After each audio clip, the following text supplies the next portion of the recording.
Hola, ¿qué tal? Dios les bendiga. Soy el pastor Isaí Rodríguez. Bienvenidos a mi canal. Este es un video más de Pregúntale al Paz. Pues bueno, ya estamos aquí en un video más de la sección de Pregúntale al Paz. Qué gusto saludarles y compartir con ustedes el tema de esta semana.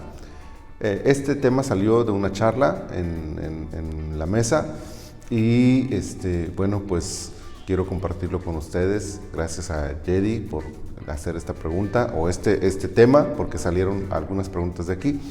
La pregunta de esta ocasión principal fue ¿por qué consagramos, por qué dedicamos las cosas que compramos para la iglesia, para el templo, para la obra de Dios?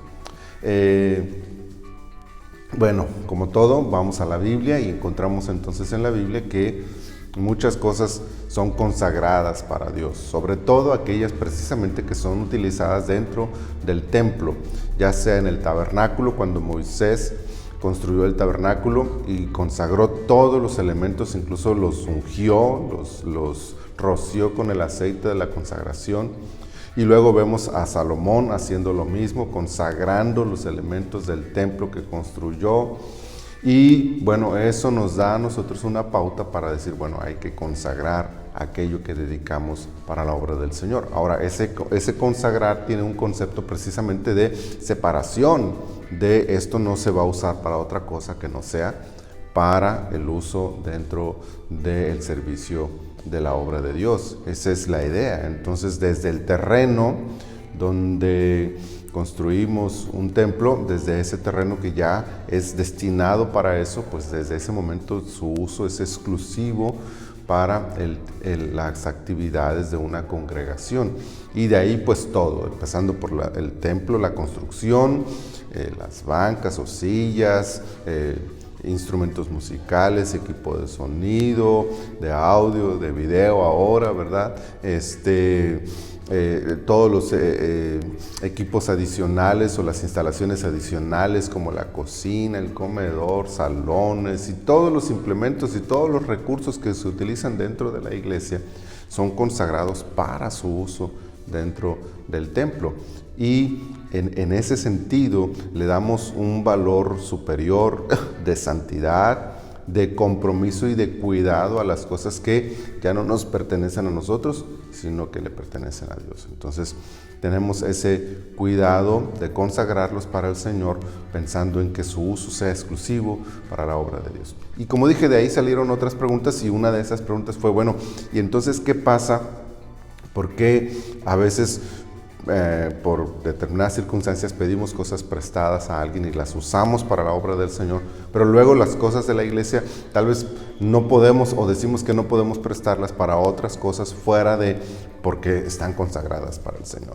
Entonces, ¿podemos o no podemos hacer esto? Podemos pedir cosas prestadas para la obra de Dios, por ejemplo, no sé, un teclado, me decían, ¿no? Un teclado que no tenemos y que necesitamos uno, y entonces una persona nos presta uno que no es consagrado para la obra del Señor. Pero luego tenemos ya un teclado propio de la iglesia y alguien necesita un teclado para alguna actividad y entonces decimos, no se lo puedo prestar porque está consagrado para el Señor.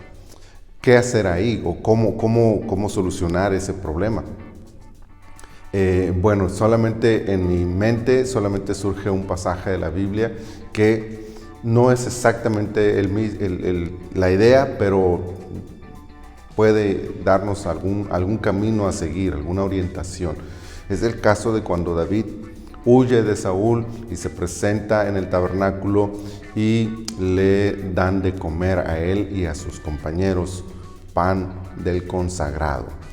Y él no tiene derecho porque él no es parte de los levitas y de los sacerdotes. Entonces es este concepto de que esto no te corresponde, pero te lo vamos a prestar. Y luego la espada también, que estaba consagrada, que estaba dedicada para Dios, la espada de Goliat, y que se la entregan porque no tenía él una espada en sus manos. Esta idea nos puede dar un parámetro diciendo, y sobre todo porque Jesús después lo menciona también, en algún momento Jesús hace la reflexión sobre eso, también señalando que esas cosas pasaron, fueron reales y que aún así no pasó nada del otro mundo, ¿no? O sea, Dios permitió que sucedieran esas cosas. Entonces eso nos da un parámetro. de que bajo determinados contextos específicos podríamos hacer esa transacción o ese cambio o ese uso externo de algún elemento, de algún recurso de la iglesia consagrado para la obra de Dios. Podríamos darle un uso externo foráneo, fuera pues del contexto de la congregación.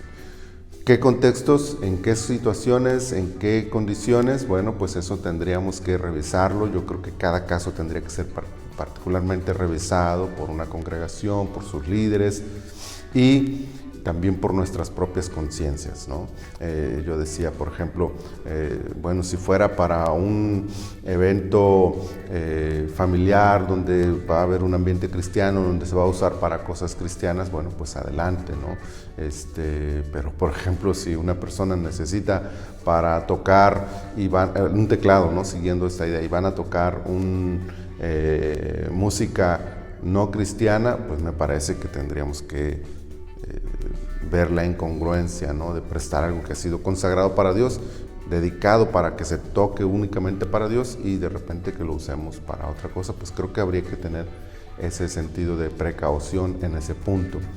Y esa es la idea. Creo que lo ideal es que lo consagremos solamente para Dios y que en algunos casos, fuera del contexto de la iglesia, de la congregación, lo podamos usar, pero checando, revisando muy bien que sea algo que le dé congruencia a nuestro testimonio y a nuestra vida cristiana, para que no haya ningún inconveniente en ese tema, que no se nos pueda señalar en ese tema en nuestro testimonio.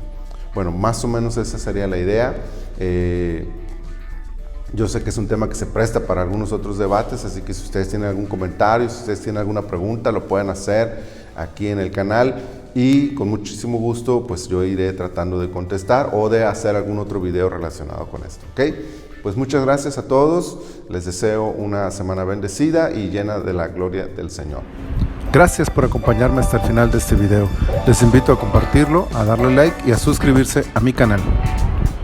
Recuerden que pueden seguirme en todas mis redes sociales y no olviden dejarme sus comentarios y preguntas para una nueva edición de Pregúntale al Paz. Hasta la próxima.